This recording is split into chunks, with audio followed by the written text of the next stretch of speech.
mean by adab, my definition of it. Let us consider, for example,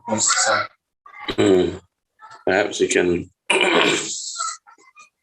can start again from page 16, from the second paragraph there, the process of acquisition of knowledge.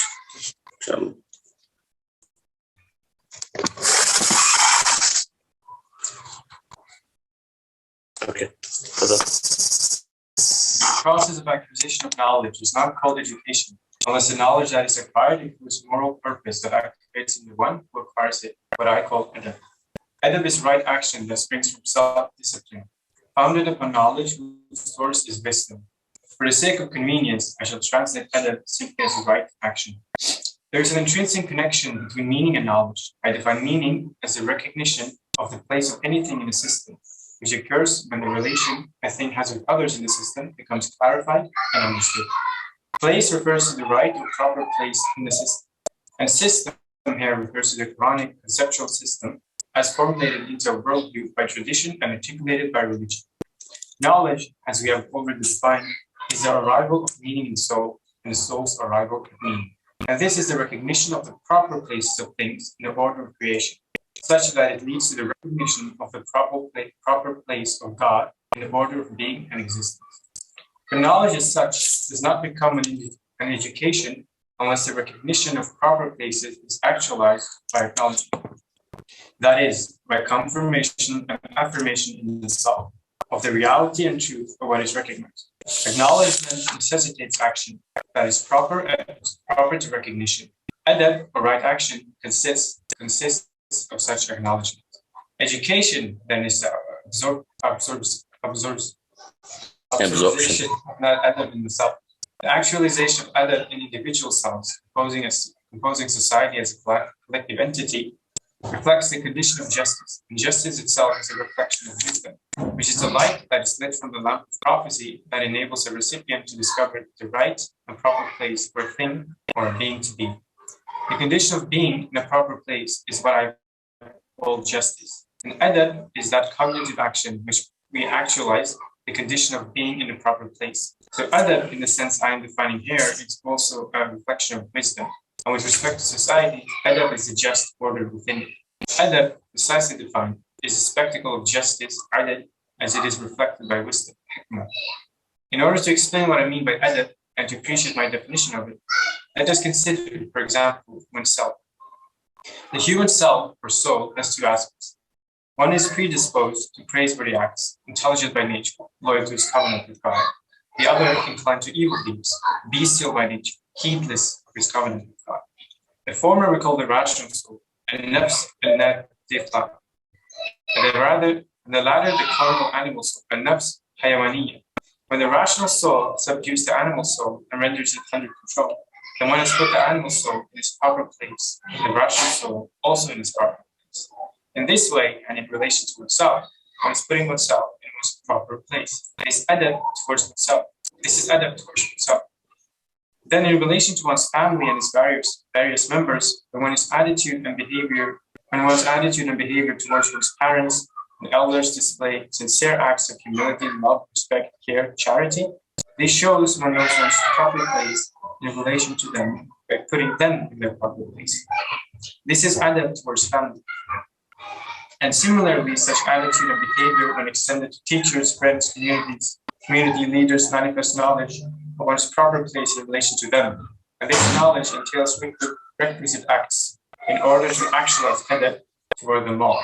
Again, when one puts words in their proper places so that their true meaning becomes intelligible, in sentences and verses in a manner such that prose and poetry becomes literature, and that is adab towards language. Further, when one puts trees, stones, mountains, rivers, valleys, and lakes, animals, and their habitat in the proper place, then that is adab toward nature and the environment. The same applies to one's home when one organizes furniture and puts things in the proper places, therein until harmony is achieved. All such activities adab towards home and furniture. And besides also putting colors, shapes, and sounds in the proper places, producing pleasing effects, that is adab towards art and music. Knowledge too, and its many branches and disciplines, some of which have more important bearing upon our life and our destiny than others, If one grades them according to various levels and priorities and classifies the various sciences in relation to their priorities, putting each one of them in its proper place, then that is adab, or just knowledge. It should already become clear that my interpretation of the meaning of adab reveals that adab implies knowledge. It is knowledge derived from wisdom, hikmah. It manifests the purpose of seeking knowledge. It is also internal and external activity of the soul from ethical and moral values and virtues. Its found origin is not philosophy or science, but revealed truth that flows from religion. All right. Bismillahirrahmanirrahim. Alhamdulillahi Rabbil Alameen. Wassalatu wassalamu ala ashrafil anbiya'i wal mursalin. Sayyidina Muhammadin wa ala alihi wa sahbihi ajma'in. So this paragraph that you have read is on the process of acquisition of knowledge, as well as the process of education, which is in relation to the previous paragraphs that speaks about knowledge. So we have in the last few sessions began with the discussion of the possibility of knowledge and its contradistinction, that is the group of people who deny the possibility of knowledge, and these are the sophists. Do you want to take the door?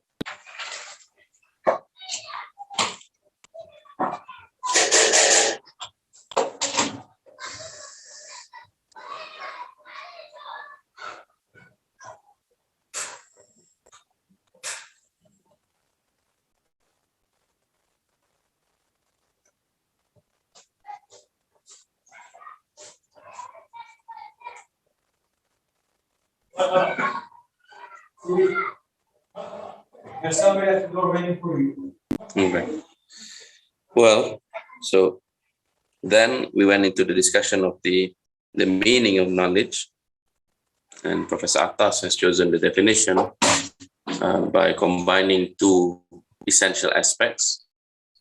And one is that it is the arrival of meaning in the soul and the soul's arrival at meaning, essentially making knowledge as units of meaning. And then since it is since knowledge is considered as units of meaning, and meaning necessarily involves recognition of something within a system, certainly therefore there is the conception of limits, so that you cannot fall short of, nor ought you to exceed. And since he has identified meaning as such, or knowledge as such, it becomes apparent then that the greatest problem that the world now suffers is the problem of the corruption of knowledge. And by corruption of knowledge is not necessarily meant ignorance as opposed to possessing knowledge, but merely that the knowledge is now no longer illuminating. That knowledge no longer illumines its seeker as to how to use it and to what extent ought it to be used, and what is the duty and the responsibility of the seeker and the knower. Which is why then Professor Atas begins the paragraph that we are reading today by saying that in order that the process of acquisition of knowledge can be properly called education, yes, then that process must necessarily entail moral purpose.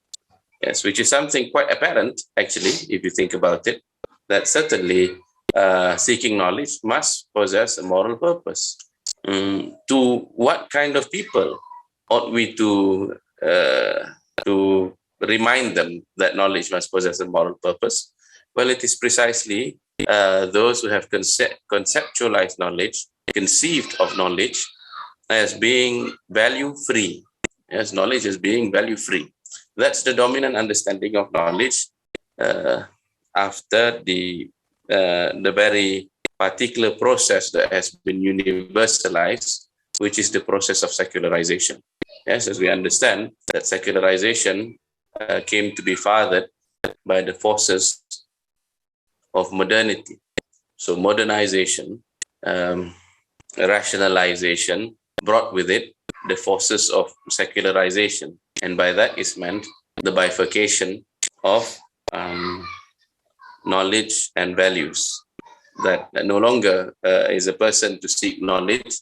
The person seeking knowledge is required to state, to possess the moral purpose of seeking knowledge. Yes. So the new conception of knowledge, as we have discovered in our past few sessions, the Baconian notion, the idea of knowledge is power, became the dominant conception. The idea that you can pursue knowledge for the sake of dominion, dominion over the realm of nature. The idea that you pursue knowledge for the pure sake of curiosity. Yes, and when we say for the pure sake of curiosity, which means you treat knowledge as a mere puzzle to be solved in its various branches and disciplines. And then for your inability to respect the limits of knowing and truth, as well as to respect the different sources of knowledge and its limits, they have made, and they have, let us say, tasked the scientific method, as well as their trust upon the five senses to solve for them the riddles of existence. Yes, and seeing that they have also rejected and forfeited their confidence in religion, therefore, as we have traced in a bare outline, how ethics came to be identified with psychology, how initially metaphysics was removed from the concept of knowledge. Eventually, the end of it would lead to the skeptical outlook. Yes, the skeptical outlook, and this is not a natural process. The skeptical outlook, it is an artificial outcome. Or it is an artificial outcome because you have refused to entertain the data of revelation, or rather because you have refused to believe the data of revelation. So now today, when we speak about the process of education as necessitating adab, a moral purpose, we know that in the Islamic conception of knowledge, this is natural, that comes intact with adab. Yes, because since knowledge is defined as units of meaning, such that eventually it leads to the recognition and acknowledgement of the proper place of God, we therefore understand that for the man of knowledge is entailed two acts. Yes, there is the mental act of recognition, and then there is the mental act of acknowledgement. To recognize something would be to be able to identify its proper place, and to acknowledge would be to act based on the requirements of the recognition. Yes. Well, we take a very simple example, as Professor Atas has used. There is adab towards oneself. Then there is adab towards the family. There is also adab towards nature, adab towards language, and so on and so forth. And he gave various examples. To begin with, when we speak about adab towards oneself, he identifies within the singular person two different motives. There's two different motives. There is the nafsul natiqa, and then there is the nafsul haywani, the animalistic spirit or the animalistic self, and then there is the intelligent soul, the nafsul natiqa. This is this riddle of human psychology has vexed Western philosophy since the times of the ancient philosophers. You see, Plato taught something of the nature of what we call a tripartite psychology. He divides human psyche into three different modulations, let us say. There is the thinking aspect, and then there is the desiring aspect, and then there is the anger principle within the human psyche. However, where Plato is concerned, the riddle is the thinking aspect doesn't appear to have a motive. Yes, because it is just thought. And if it's just desires, the animalistic aspect, then Plato uses this notion of this analogy of a man astride a horse, or rather a rider possessing two animals. As one, the unruly one, that is his desires, and then there's the principle of anger. And the principle of anger is meant to be used basically to keep the desire in check, like that. But then if you take away the motive of the rational spirit, well, what would be the motivation? If you divide psychology in that way, in that way. So thus, it would appear that the Islamic solution to this problem is that there is in fact two different motives, yes, inside the soul. That the animal motive and then the intelligent motive. All the intelligent aspect possesses faculties, yes, possesses faculties. You describe in terms of the active as well as the cognitive intelligence. So the nafsul natiqah possesses the active intelligence is tasked with the governance of the body. And then you have the cognitive intelligence, whose function is basically to arrive at right conclusions in thinking. But since it is as a collective, a soul or a self, then it possesses its own desires. So the real task, therefore, where adab is concerned to oneself, is how to ensure your animal desires submit to your higher desires. So basically, there is the necessity of recognizing who you are, yes, and which is why the famous statement, as narrated by the Sufis, some of them attributed to the Prophet, but what is most important is the fact that its content is lit from the lantern of prophecy, the statement, man arafa nafsah faqad arafa rabbah, whoever knows himself knows his Lord. That knowledge of oneself is necessary to know Allah subhanahu wa ta'ala. And this is also implied in some of the verses in the Quran, as Allah subhanahu wa ta'ala said, pertaining to the universe as containing ayat, signs and symbols. And signs and symbols point to the creator, to the one who leaves the symbols and signs. And then amongst the signs of Allah subhanahu wa ta'ala is included that which is within oneself. وَفِي أَنفُسِكُمْ أَفَلَا تُبْصِرُونَ سَنُرِيهِمْ آيَاتُنَا مِنَ الْآفَاقِ وَفِي أَنفُسِهِمْ. Allah subhanahu wa ta'ala said, we shall surely reveal to them our signs in the horizons as well as our signs within their own selves.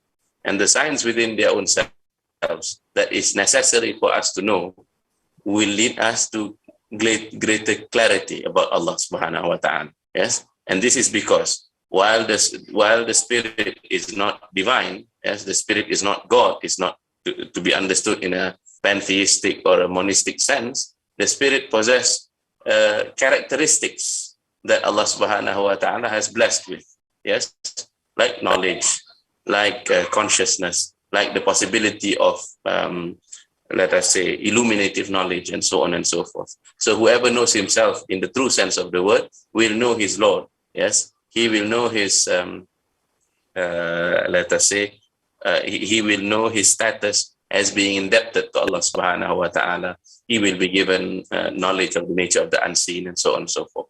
So adab, therefore, would be to place the requirements of the higher soul over and above that of the animalistic spirit. And we will see that the religious ordinances that has been legislated in the religion of Islam pertains to how you can gain greater control of the lower self, one of which involves fasting.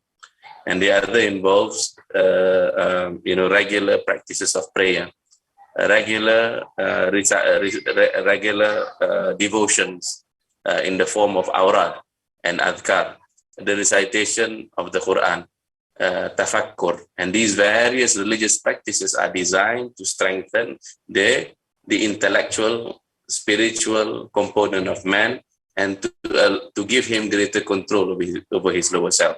And then the larger legislative functions of the religion also points towards that as a means of channeling the desirous aspect into the components of the halal. Yes, there is a means to channel the desires of the body via marriage. There is a means of channeling the desires of body via the dietetics, the diets as dietetic aspect of the religion, and then there is the where the certain food are considered halal and haram and so on. And then there is the practice of the Prophet, the actual tariqah, whereby people who are salik, people who are wayfarers, are encouraged to reduce some of the things that strengthen the animalistic aspect, such as sleep, such as speech, such as food and other means, so as to strengthen his spiritual aspect. So that's adab. Yes. So that's adab, and that's the first requirement. And imagine an entire philosophy of education that does not teach that you ought to limit your desires. Yes. So within the framework of adab is the discipline of tasawwuf established, and the science of tasawwuf as ethic, as developed by the masters of Sufism, the likes of the ones that have been written systematically in the treatises, such as the ones by Al-Qushairi, the ones by Suhrawardi, Awariful Ma'arif, yes, as well as the writings of Imam Al-Ghazali in the Ihya. These are designed specifically for the production of adab, yes, production of adab in the individual as individual, and in the individual as members of a community. And Imam Al-Ghazali presents, yes, the notion of adab as education, not only in the individualistic sense or in the individual sense, but also as part and parcel of community development. Because Imam Al-Ghazali, as we see in the various chapters of the Ihya, devote specific books as to how the entire society can be the good society. As for the individual, the purpose is to possess the good life, to live in adab. And as for the society, how the society can be a good society to foster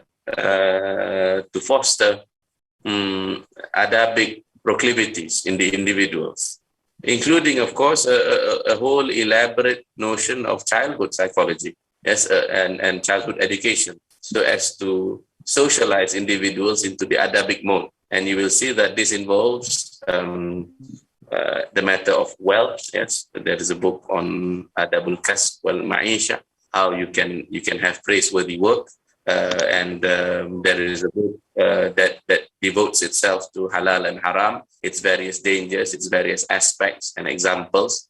There is a book on friendship, yes, Kitabul Ukhuwah, brotherhood. Yes, the purpose of how you can obtain, let us say, spiritual heights via the act of spiritual brotherhood. The purposes of establishing oneself as a brotherhood. There is even a section or a chapter that is dedicated to the study of praiseworthy entertainment in the form of sima'. Yes. So you will see, therefore, that the development of society along these lines is part and parcel of the program of tasawwuf. Yes, that the purpose of education is to make good men and women. Yes, and they have systematized it within the Islamic intellectual tradition. And Professor Atas begins by saying just now that adab begins with the adab towards oneself, and then there is adab towards one's family and towards one's society. A man of adab cannot be a man of adab if he is isolated from the family requirements of the Sharia. And part and parcel of the family requirements of Sharia would include filial piety, yes, to honor one's parents. And then there is the act of preserving and protecting the social environment, which includes the silatul arham, yes, basically to foster good family and societal relations, to observe the rights of one's neighbor, and so on and so forth. So imagine individuals who are being raised within such a system would produce good societies also. And then Professor Attas goes to the more subtle aspects, because remember that the source of education in Islam, the source of knowledge in Islam is also let us say the teacher of mankind is mankind's creator. Yes, the teacher of mankind is the source of man's existence and the world's existence. And the one who created the world is the one who is all-knowing. We say that the world is not the product of chance. The world is not the product of chance and necessity. It is not the outcome, let us say, of random occurrences. Yes, and certainly just by saying this, we know, yes, that atheism, materialism, all these notions pertaining to the universe possessing no creator, these are basically untenable intellectual positions. Yes, no one can seriously, yes, entertain a world without a creator. Of course, they try to do it with their elaborate notions of evolutionism and naturalism, but we know that naturalism self contradicts and self destructs, and the world as it possesses a system cannot be without the creator.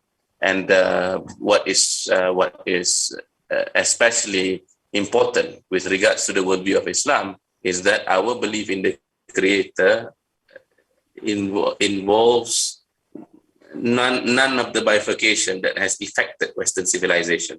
In Western civilization, they tried very hard to bridge the gap between natural theology as well as biblical or revealed theology, because there doesn't appear to be a link between one and the other.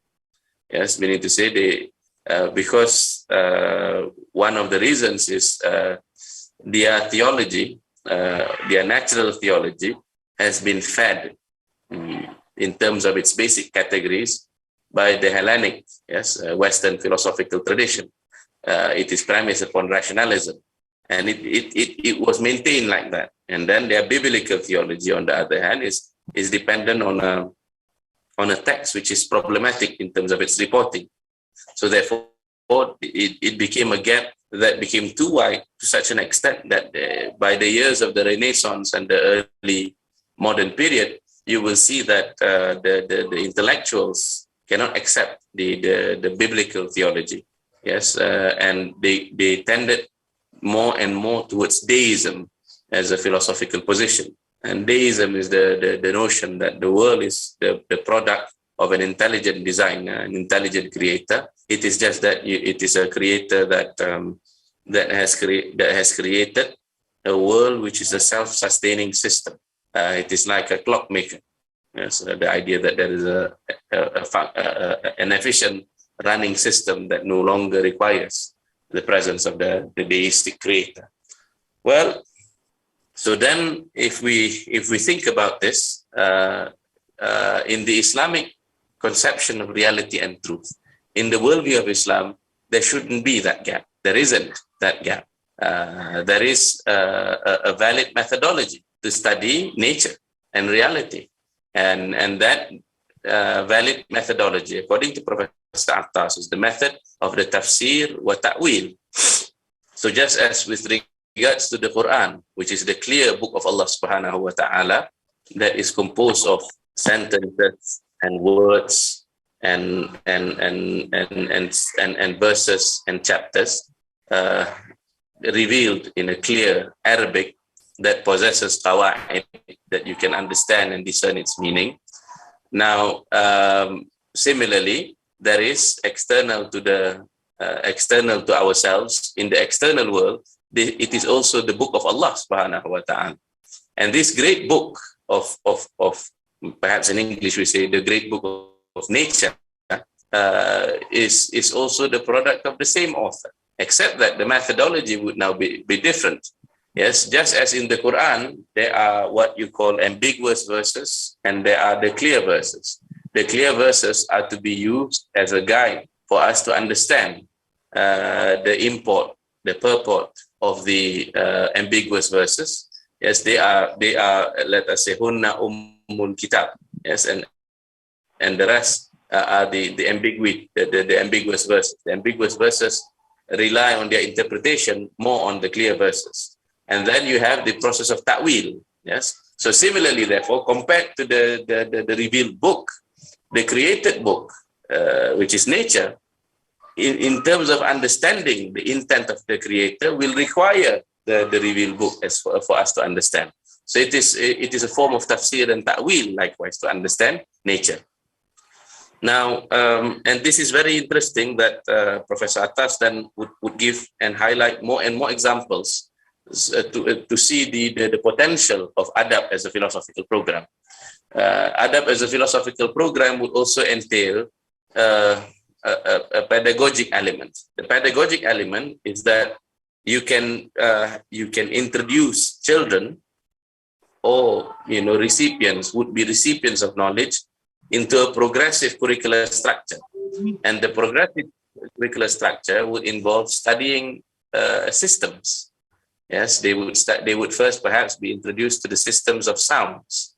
Yes, by studying the letters of the Arabic language, and then how the sounds are then strung together into words, and words are strung together into sentences. And this requires the study of grammar, morphology, syntax, and the various linguistic sciences, so that they are able to construct and they are able to apprehend meanings behind word structures. Then, perhaps, after having studied, let us say, the structure of language as a system, perhaps they would be then introduced to the system of quantitative structures. Yes, perhaps you can introduce them to the study of numbers. And as for the organization of sentences with regards to its truth value, they then study logic. And then perhaps as a means of applying the quantitative element pertaining to the science of nature, they would then study mathematics, followed by astronomy. And as for the giving structure to the aesthetic experience of sound, they would study music. As this became the incorporated, the incorporated trivium and the quadrivium. Yes, the trivium and the quadrivium predated Islam, of course, but these things become a natural correlate to the study and the development of men and women of adab. Yes, that men and women of adab would be able to perceive, yes, the beauty of relations and structures in the same way as how Professor Atas mentions just now, that there is adab with words, there is adab with colors, yes, there is adab with sounds. So the adab with words would produce beautiful literature, yes, the proper ordering of words and sentences into meters such that it elicits the right kind of mood and meaning.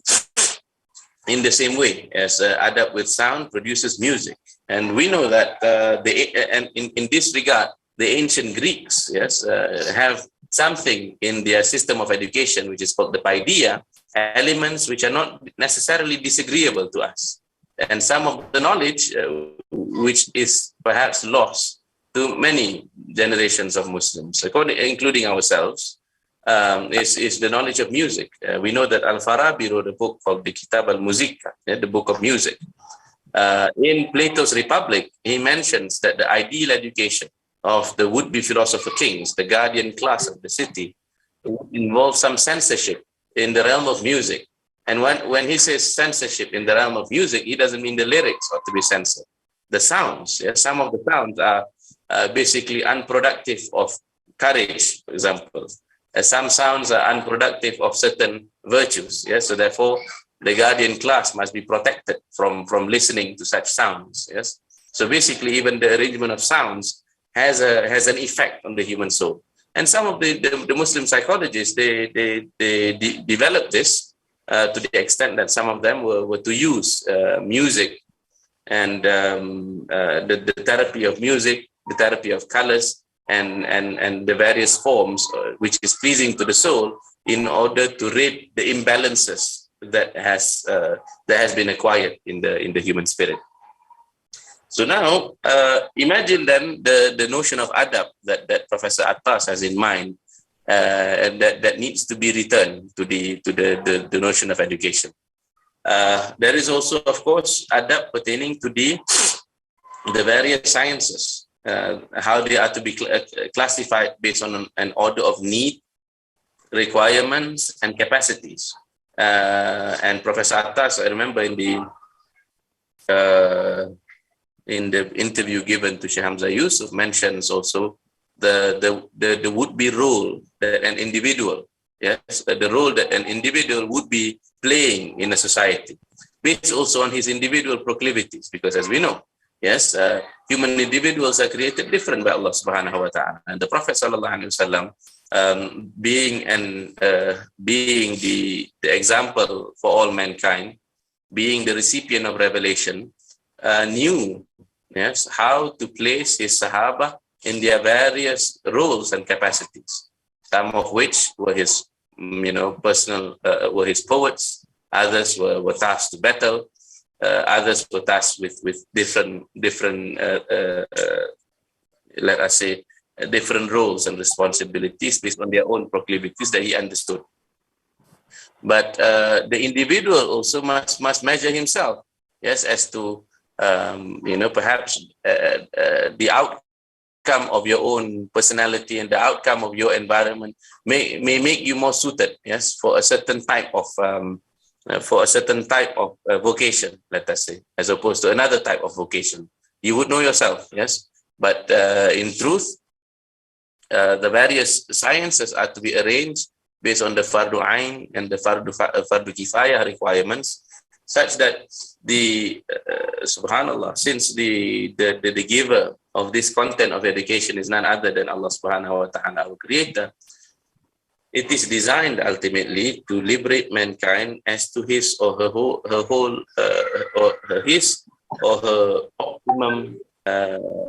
optimum state, isn't it? If we were to follow the requirements of revelation, then mankind would be fulfilling their highest roles in society. All right, and then there is finally the third element, as or another element that perhaps that needs to be mentioned, is that there is necessarily adab towards nature. Yes, the adab towards nature would involve, respecting where the streams go, understanding where to place why certain rocks and ecosystems and ecologies, how these things are to be understood and appreciated is through various observations and studies, that you do not simply cut through forests and destroy entire ecosystems and not expect catastrophic situations befalling mankind.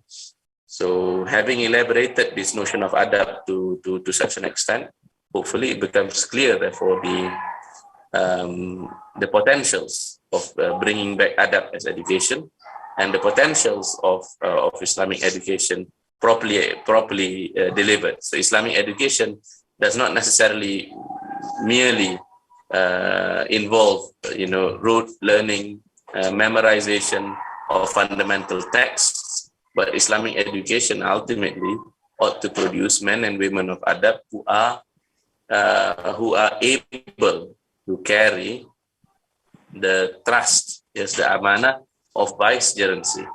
Yes, wallahu a'lam. And why not we hear a round of reflections and questions?